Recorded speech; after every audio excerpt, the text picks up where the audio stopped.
it seems to me that everything that had to be said has been said, but not everybody has said it. So even though Bibi stole most of my speech, I will continue to give my report. First of all, I'm happy to report that the World Jewish Congress is back in business. We all know about the turbulent times. I was here myself in Brussels during the last plenary. It was quite a to-do. Since then, we have returned the organization at least to a better health, better practices, better transparency, better accountability, and we basically have cleared the way in order for us to pursue what has been the beginning of a strategic study of where the World Jewish Congress should be going in the future.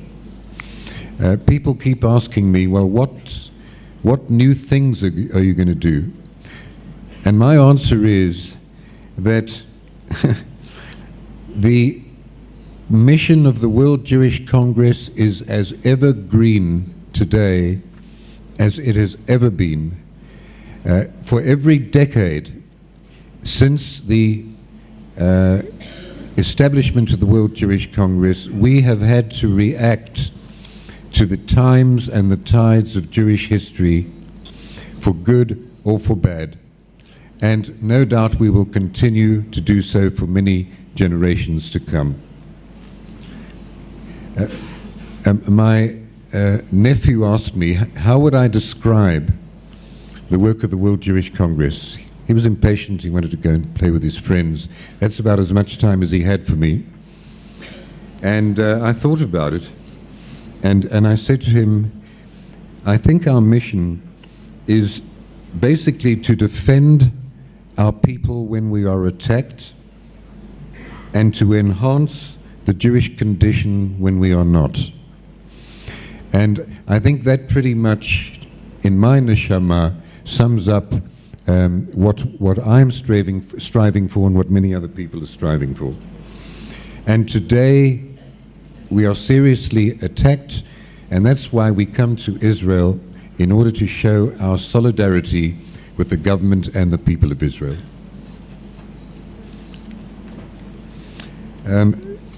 One of the items that I think was raised by Ronald or by Bibi was that much of the world's population does not make a distinction between Jews on the one hand and Israelis on the other. That's fine with me. I, for one, am proud to be placed in that same category. I don't want to be separated from an Israeli, because if you injure an Israeli, you're injuring me, and if you injure me, you're injuring an Israeli. And I hope that most of you agree with that sentiment. We don't want to be divided in that way. We are in the same category, we're in the same boat, we are part of the Jewish people. I think that's what Jewish peoplehood is about. Jewish peoplehood has become a popular phrase, but I think we don't always understand what it means. Being at one with Israel does have its consequences sometimes.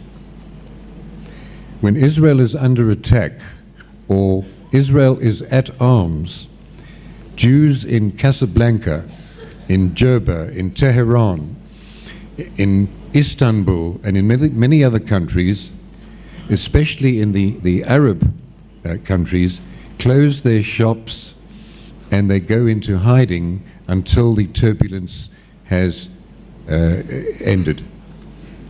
And for that reason, we have a responsibility at such times to show these smaller communities, especially the communities living in hostile environments, that we are part of the global Jewish family, that they are small, that they are weak, but by being part of our global Jewish community, they become stronger through the strength of world Jewry.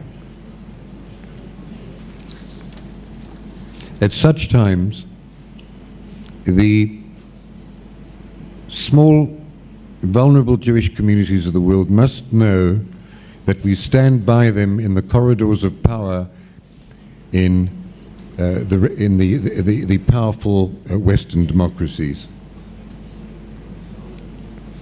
And for that reason, I can assure you that we will not let a neo-Nazi march go by without responding to it. We will not let a statement by a Catholic bishop denying the Holocaust and who is reinstated by the Vatican go unattended. And we will not allow governments to get away without vigorously attacking any such acts and any such statements. But we make you this promise, that we will not fly in to your countries over the heads of the local communities without consulting with the communities, coordinating with them, and going to see the heads of their governments as part of a delegation together with the Jewish community. That is not always the case with international organizations. That is emphatically the case with us. During the next few days, you're going to be hearing, not from me, but from our staff and from other experts, about what we are doing as the World Jewish Congress in order to position ourselves at a time of attack. You will be hearing about what we are going to do about the next stage of Durban 2, the next step of the deeply flawed United Nations Anti-Racism Conference. You will be hearing about the Iranian threat and experts' opinions of what is likely to happen and what, if anything, we can do in that regard. No doubt with Durban 2, the Gaza situation will allow them to milk that for all they can, and it's going to be even harder to cope with Durban 2 if we're going to be able to cope at all. I see Flo's nodding in agreement. You'll be hearing from her later. You will also hear about the creeping delegitimization of Israel that has been taking place so gradually and so creepingly that we haven't even noticed the difference between the way Israel was looked by the modern world 25, 30 years ago and how it's looked in today. And that is partly due to the subtle manipulation of the media without detection, over a large number of years, until when you look at if you look at 2008 and you look at 1968, you will notice the difference if you would care to study that or give it to a PhD candidate to compare the different forms of language and the different forms in which journalists have expressed themselves when describing incidents in Israel. You'll also hear about reports from the small communities reporting on the recent wave of anti-Semitism. You'll be hearing from Mumbai. We have the head of the Jewish community in Mumbai. You'll be hearing about attacks anti-Semitic attacks in Oslo, in Istanbul, and you will hear a little bit more about Caracas from the chief of the community. One of the biggest problems that we have in the diaspora is the fact that we are heavily outnumbered by the Muslim populations in every one of our Western countries. Islam is engaged in an internal struggle between the radicals and the moderates, between the Shia and the Sunni, and deeply involved in the larger and wider struggle for supremacy, which now begins in earnest between Iran and the more moderate, comparatively, Arab regimes, in order to see who will have regional hegemony. That outcome over the next 2 or 3 decades is going to deeply impact the world. And that is why, while we confront the radicals, we must at the same time engage the moderates. And you will hear a lot about that a little later as well. We, at the same time that we are dealing with our priorities, we are still desperately trying to make some headway in the field of restitution. This is not the Swiss banking episode where we were fighting with not a sovereign country but the banks. And we are finding that, first of all, we're several decades too late in this struggle, and that we are facing a blank wall. I see Kalman Sultanic nodding his head, in which the countries of Poland, where the biggest claims for restitution are, is steadfastly refusing to increase what amounts to a pitiful offer for compensation for private property that was taken away from Polish Jews. We are facing a blank wall in Lithuania. Lithuania, curiously enough, today honored and graced by being one of the 2 cities of cultural capitals of Europe. And Lithuania has been leading us on a complete maze for the past 10 years. For 10 years, we have been trying to get Lithuania to face up to its responsibilities. We are also commencing with restitution demands in Bosnia, in Slovenia, in Serbia, in Croatia, but unfortunately, as I said, we're at least 2 decades, 3 decades too late. It's not our fault. When we couldn't do anything when the Iron Curtain was down, we could only begin our efforts when the Iron Curtain was lifted.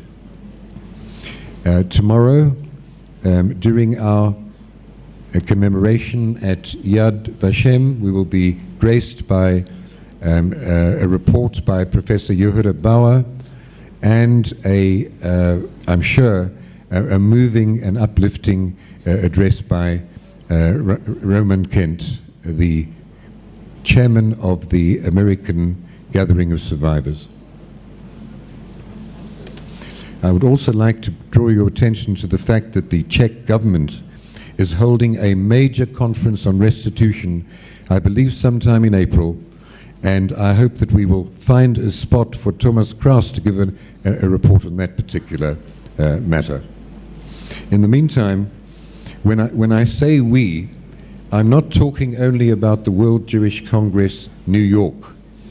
I'm talking about the World Jewish Congress and all its affiliates in Europe, in Latin America, in Israel, in Eurasia. Working as a team, we address a large number of issues.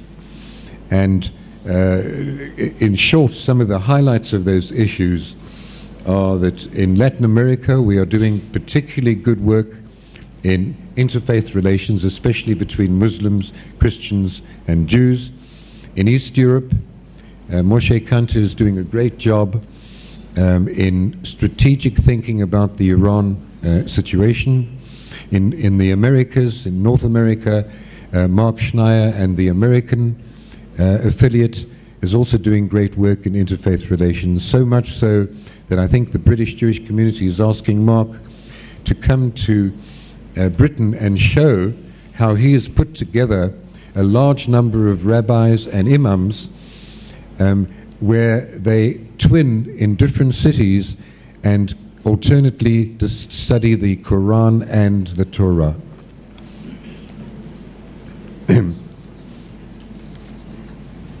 Finally, if I look around the room, I see two interesting things.